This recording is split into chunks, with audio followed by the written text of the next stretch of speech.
Handle से आप लगाते हैं, देश की 26 सरकारी कंपनियां और बेची जाएंगी, 70 साल में जो भी बनाया था वो सब बेच डालेंगे, और मोदी जी सत्ता में ये कहकर आए थे मैं देश नहीं बिकने दूंगा।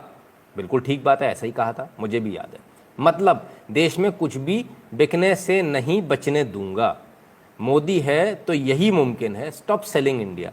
नीचे इन्होंने एक ट्वीट को ट्वीट किया, वो ट्वीट डिसइन्वेस्टमेंट से रिलेटेड है, डिसइन्वेस्टमेंट का, ठीक है, क्लियर है। वेदर कवर इंडस्ट्रियल्स, धन्यवाद बहुत बहुत आपका कंट्रीब्यूशन के लिए। तो ये आप देखिए, डिसइन्वेस्टमेंट को लेकर इन्होंने बोला कि ये चीज़ें बेच रही है सरकार, अच्छी बात है, इसमें कोई दो राय नहीं है कि भारत सरकार डिसइन्वेस्टमेंट कर रही है, इसमें कोई दो राय नहीं है, ये बिल्कुल सच है, इसमें कहीं भी गलत नहीं है। लेकिन डिसइन्वेस्टमेंट को देश बेचना कहा जाता है क्या? डिसइन्वेस्टमेंट को देश बेचना कहा जाता है तो चलिए हम थोड़ा सा आपको एक सरकारी वेबसाइट पर ले चलते हैं। अपनी बात नहीं करूंगा मैं करूंगा तो गड़बड़ हो जाएगी, तो मैं सरकारी वेबसाइट पे ले जाता हूं। कौन सी वाली वेबसाइट पे ले जाऊंगा आपको?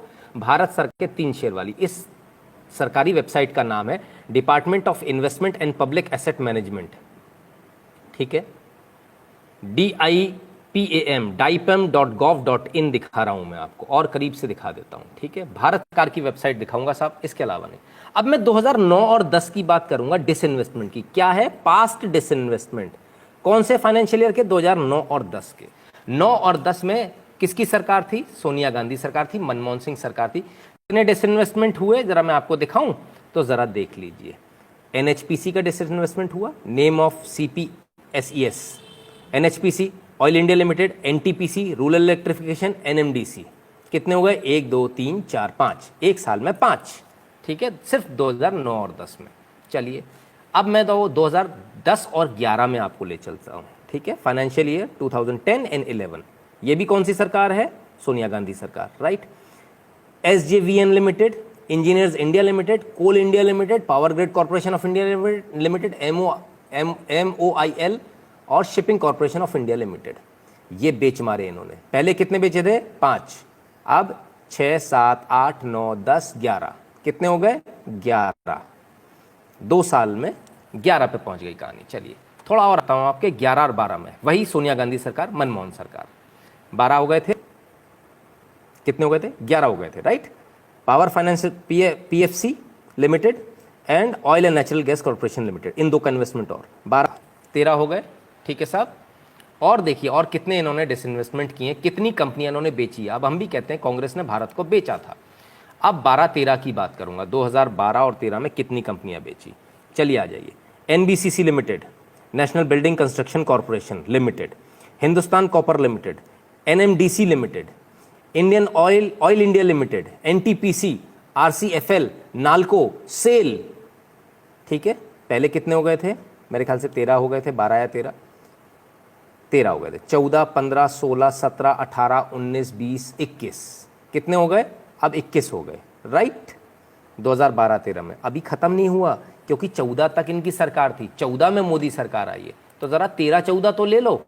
अब खोल रहा हूं 13 और 14 का चिट्ठा, और ये रहा 13 और 14 आपके स्क्रीन पर जो भरा पड़ा है, ठीक है। ये शुरुआत किसने करी? आ जाइए ऊपर से ले लेते हैं, ठीक है। कितने हो गए थे मुझे अब याद भी नहीं है, बहरहाल। NHPC, Bharat heavy electrical engineers India limited, NMDC, power grid corporation of India, CPSE exchange trade funded, Indian oil corporation, national fertilisers limited, MMTC, Hindustan copper limited, Indian tourism development corporation limited, state trading corporation और NLC limited, ठीक है साहब। ये इतने सारे। अब उल्ट वापस गिन देता हूं, 1 2 3 4 5 6 7 8 9 10 11 12 13, ठीक है। 13 और 14 15 16 17 18 19 20 21, ठीक है। 22 23, ठीक है। 24 25 26 27 28 29 30 31 32 33 34 34 बार 2000। ये आंकड़े 2009 से अवेलेबल है हमारे पास में इस वेबसाइट के ऊपर। 2009 से पीछे के आंकड़े नहीं है, ये तो सिर्फ 2009 से बता रहा हूं, सिर्फ 2009 से 2013-14 तक। कितनी बार? 34 बार भारत को बेचा इन्होंने। अगर डिसइन्वेस्टमेंट को बेचना कहते हैं, कितने हद हो गई, हद है बेईमानी की। 34 डिसइन्वेस्टमेंट्स आपने किए, 34। और जब ये सरकार करती तो उसी डिसइन्वेस्टमेंट को आप कहते हो भारत बेचा जा रहा है। तब आपने तो 34 बार बेचा, सोनिया गांधी सरकार ने तो 34 बार बेचा देश को। तो देश को जवाब देंगे कि 34 बार क्यों बेचा। ये झूठ कब तक चलेगा। एक तरफ आप क्या शिकायत करते हो, रेल में जाते हैं तो सुविधाएं नहीं मिल रही, जब तेजस जैसी ट्रेन चलती है तो क्या बोलते हैं, रेलवे का प्राइवेटाइजेशन हो रहा है। बीएसएनएल की सिम नहीं खरीदेंगे, खरीदेंगे जियो की सिम, लेकिन जिंदा बीएसएनएल चाहिए। कैसे हो जाएगा भाई, मेरे पैसे के टैक्स के पैसे पर मैं तो तैयार नहीं हूं।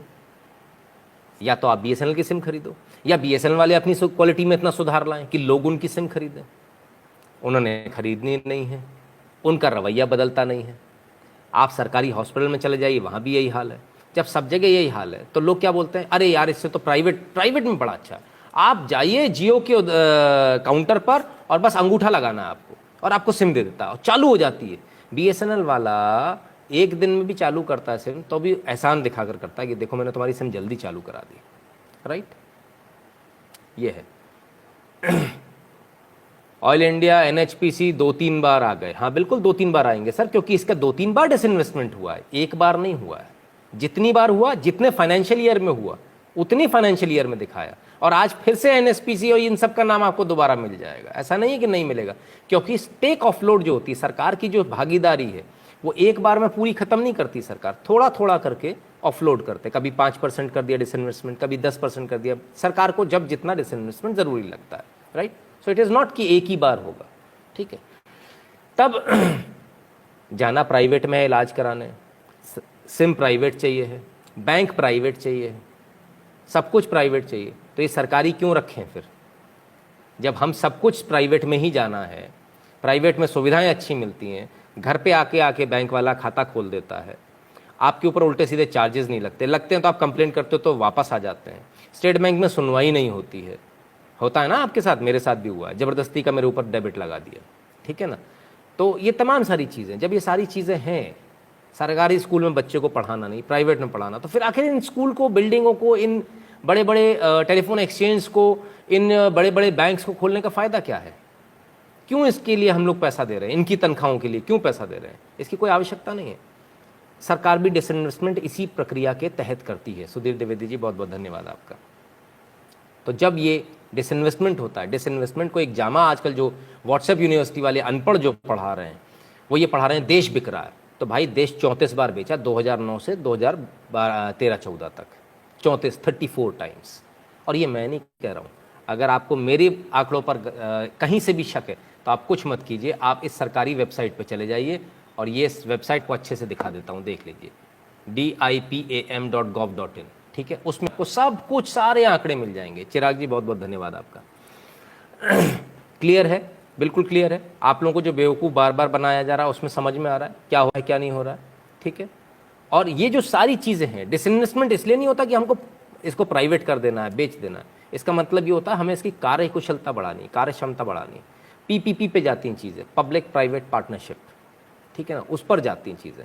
कोई बेच नहीं रहा, कुछ नहीं बिक रहा है, सड़कें कोई बिक नहीं जा रही, जो सड़कें बन रही हैं जिन पर आप चलते हैं। आप एक बात बताइए, सरकारी सड़कें थी तब कैसे चलते थे? 300 किलोमीटर चलने में कितना समय लगता था आपको? 10-10 घंटे लगते थे। आज एक्सप्रेसवे बन गए, आप टोल देते हो, प्राइवेट है वो, आप टोल देते हो, लेकिन आप कितनी स्पीड पे चलते हो? 120, 140। वो 300 किलोमीटर चलने में जिसमें आपको 10 घंटे लगते थे, आज कितने लगते हैं? 3 घंटे, 3.5 घंटे, ज़्यादा से ज़्यादा 2.5 घंटे में भी हम लोग कवर करते हैं। तो क्या बेहतर है, उसी खड्डे वाली सड़क पे से जाना? तो फिर ये एक्सप्रेसवे से क्यों जाते हो? अगर आपको एक्सप्रेसवे चाहिए तो आपको डिसइन्वेस्टमेंट करना ही पड़ेगा, आपको प्राइवेट ऑपरेटर्स लाने ही पड़ेंगे, आपको प्राइवेट हाईवेज बनाने ही पड़ेंगे, जो कि 20 साल बाद वापस सरकार के पास आ जाएंगे। आप टेंशन मत रखो, वो जीवन भर नहीं रखने वाले हैं। ठीक है ना, वो पीपीपी पे बने हुए हैं, उनका एक शेड्यूल होता है, एक टाइम पीरियड होता है, जितने टाइम पीरियड पे वो उसे इस्तेमाल कर सकते हैं, उसके बाद उनको सरकार को देना होता है। सोमेश्वरानंद सरस्वती जी बहुत बहुत धन्यवाद आपका। तब बहुत क्लियर है, एकदम साफ हो जाता है कि आपको व्हाट्सएप यूनिवर्सिटी जो पढ़ाती है, व्हाट्सएप यूनिवर्सिटी आपको तमाम सारे व्हाट्सएप पर आपके पास में मैसेजेस आएंगे, जितनी जगह से आपके पास मैसेज आए हों कि मोदी देश को बेच रहा है, ये वीडियो ज़रूर दे दीजिएगा उनको, वापस ले जाकर पकड़ा दीजिएगा। ठीक है ना, उनको भी ज़रा समझ में आ जाए कि भाई देश की जनता बेवकूफ़ नहीं है। यहाँ बहुत सारे लोग हैं जो डिसइन्वेस्टमेंट का मतलब भी समझते हैं और जो डिसइन्वेस्टमेंट के पुराने आंकड़े भी दिखा देते हैं, और वो भी सरकारी वेबसाइट से। ये हम नहीं कह रहे, ये जो वेबसाइट है ये हमने नहीं बनाई, ये वेबसाइट भी कांग्रेस सरकार ने बनाई है। 2009 से इसके आंकड़े हैं, हमारी बनाई हुई नहीं है कि मैंने घर पे नहीं बना दी, ठीक है ना। तो इसको भी बहुत क्लियरली समझने का प्रयास कीजिए। बहुत सारी चीज़ें आपके सामने आएंगी, बहुत सारी चीज़ें इस प्रकार की आएंगी जो आपको बार बार ये बताएंगी कि देखिए देश के अंदर ऐसा हो रहा है, देश के अंदर डिसइन्वेस्टमेंट हो रहा है। डिसइन्वेस्टमेंट को क्या बताया जा रहा है? डिसइन्वेस्टमेंट को बताया जा रहा है जो चीज़ें अच्छी करी जा रही हैं उसको बताया जा रहा है, देश बेचा जा रहा है। ये ठीक उसी प्रकार से जैसे जब गोल्डन कोऑर्डिनेटर बन रहा था तब सरकारों ने, जब विपक्ष में बैठे हुए जो लोग थे, कांग्रेस के जो लोग थे, उन्होंने कहा था ज़रूरत ही नहीं है इनकी गोल्डन कोऑर्डिनेटर की। और आज आप सोचिए, आज देश के अंदर एक्सप्रेसवेज हैं, ये वही लोग हैं जो हर बार हर चीज़ में इन्हें अड़ंगा लगाना होता है। एक्सप्रेसवे बनते तो ये कहते सड़क बेच दी, अगर रेलवे स्टेशंस का सौंदर्यीकरण करना होता है तो ये कहते हैं कि रेलवे स्टेशन बेच दिए। अभी दिल्ली का जो रेलवे स्टेशन है वो भी एयरपोर्ट की तर्ज पर बनने वाला, आपको बहुत मज़ा आएगा वहाँ जाकर। गुरुजी ऐसे लोग